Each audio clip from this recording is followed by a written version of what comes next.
Tapi pengalaman sendiri loh sudah. Betul-betul tidak ada yang tahu. Saya dikasih ayat lagi, Yeremia pasal 17. Terkutuklah orang yang berharap kepada manusia, berharap pada kekuatannya sendiri, dan yang menjauhkan diri dari Tuhan. Wah, itu ayat kuat sekali pada saya. Sungguh saudara, yang kami pakai hari-hari itu hanya berharap kepada Tuhan. Tanya sama istri saya, bingung, semua sudah habis. Ada mobil satu-satunya masih ada, terpaksa dilepas. Dulu saya pergi mana-mana bisa pilih mobil mana, saudara. Tuhan proses naik bus kota lagi di kota Jakarta. Udah enak biasa naik mobil pilih yang mana, sekarang naik bus kota, saudara. Apa kata orang? Hidup sendiri.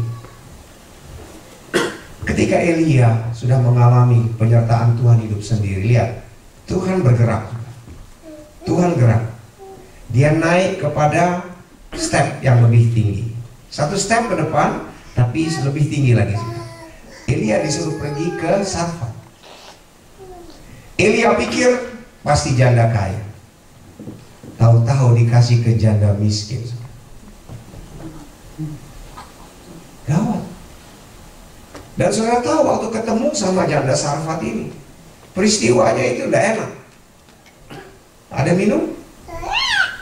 Oh ada. Sementara baru mau ambil minum sini dulu sebentar. Ada makanan?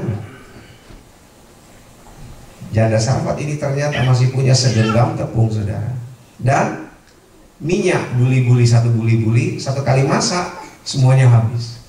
Elia bilang apa? Nanti kalau masak ya, sudah kelar kasih saya dulu. Kalau saudara baru kenal sama saya, misalnya, saya datang ke sini tiba-tiba saya seperti itu pada saudara, kira-kira saudara bilang ke saya apa?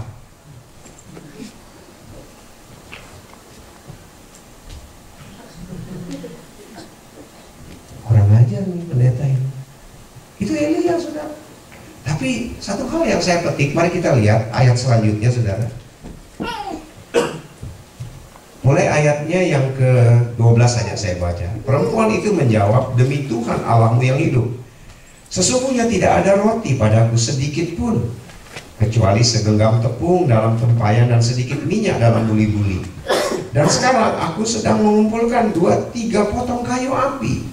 Kemudian aku mau pulang dan mengolahnya bagiku dan bagi anakku. Dan setelah kami memakannya, maka kami akan mati. Nasibnya sudah mau mati, saudara. Terus apa yang terjadi? Tetapi Elia berkata kepadanya, mari baca sama-sama. Janganlah takut, pulanglah, buatlah seperti yang kau katakan. Tetapi buatlah lebih dahulu untuk siapa? Bagiku sepotong roti bundar kecil daripadanya, dan bawalah kepadaku. Kemudian baru kau buat bagimu dan bagi anakmu. Kelewatan gak ini? Kalau saya bilang Elia kurang ajar sekali orang Indonesia ini. Gak tahu diuntung baru kenal. Orang sudah bilang kalau kami selesai masak makan, kami mati, sudah tidak bisa makan lagi.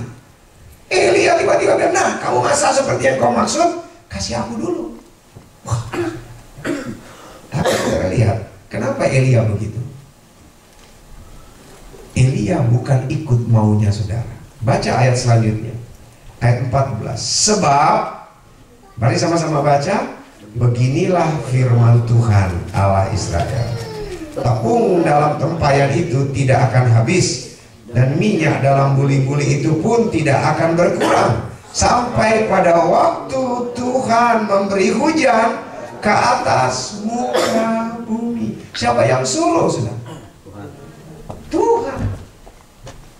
Bagi saya sebagai hamba Tuhan, kemanapun saya pergi, sudah, Tuhan suruh saya ngomong apa, saya ngomong, sudah. Itu dasarnya benar, sudah.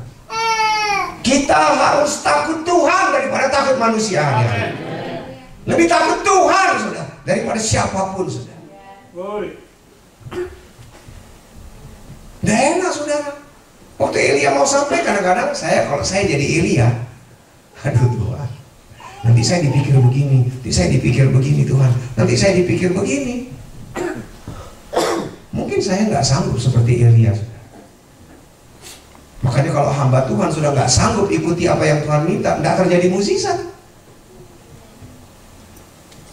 Tugas kami hamba Tuhan memberitahukan yang Tuhan suruh sampaikan, yang benar. Soal mau dengar atau tidak bukan urusan kami lagi. Amin saudara. Nah yang hebat, Elia bilang Tuhan sudah bilang kita dipelihara sama-sama. Selama hujan tidak turun. Kalau saja Bengawan Solo 1 tahun, Sungai Kerit anggaplah 1 tahun, masih ada berapa tahun sisa? 2,5 tahun sisanya sudah. Ini kayak zamannya Yesus bekerja ya, lama waktunya. Lucu sekali 3,5 tahun. Ini awal daripada 2,5 tahun sisa sudah. Tiba-tiba janda ini masak sudah. Dia kasih makanan sama Elia. Sekarang Elia bilang, bikin sekarang untuk kamu. Dia balik, tepungnya udah habis, minyaknya masih ada. Itu pagi, siang dia bikin lagi yang sama saudara. Prosesnya sama. Tepungnya ada, minyaknya ada, malamnya sama. Wah, kira-kira lompat-lompat nggak sudah? Lompat-lompat. Terima kasih Tuhan. Mungkin nangis waktu doa sudah terima kasih. Tapi saya mau tanya, setelah 1 bulan, 2 bulan, 3 bulan, 1 tahun itu terjadi, kira-kira masih jadi mukjizat nggak? Nggak mukjizat lagi. Udah biasa. Tadi proses kesendirian, awalnya mukjizat jadi biasa. Sekarang proses komunitas. Saudara, kita memang diproses secara pribadi, tapi kita juga akan diproses secara komunitas. Komunitas pertama adalah keluarga saudara. Katakan amin. Pasti di keluarga lebih dulu saudara. Saya mau bilang, proses saudara bukan pertama di gereja, bukan. Proses saudara pertama di rumah tangga saudara dan saya. Makanya proses di rumah tangga ini kita harus menang dulu saudara. Kalau kita menang di rumah tangga, kita akan menang di dunia sosial, di masyarakat, di gereja, di pekerjaan, di mana saja. Elia diproses sekarang dengan janda Sarfat ini, dengan 1 anak. Ketika semua sudah berlangsung begitu sudah, mana ini menghadapi Nabi Baal? Tuhan belum bergerak sudah.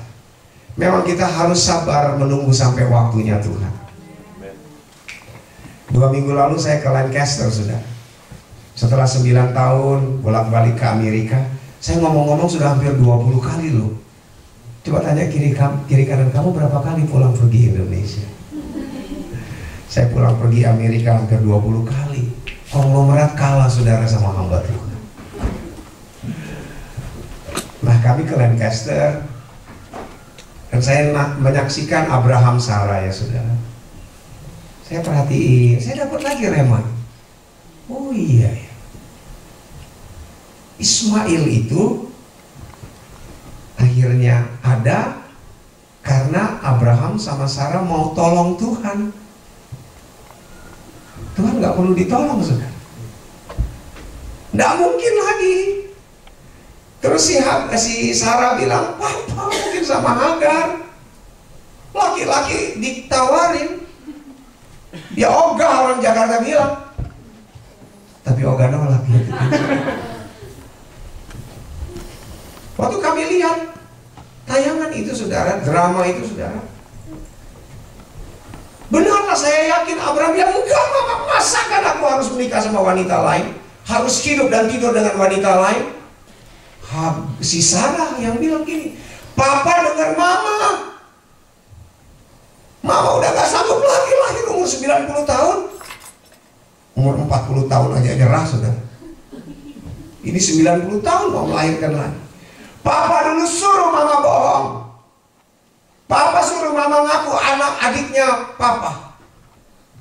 Abraham pernah jual istri. Sekarang papa, mama dulu sudah ngalah dengar papa ngajarin tidak benar. Sekarang papa gilirannya harus dengar mama. Abraham nggak berdaya.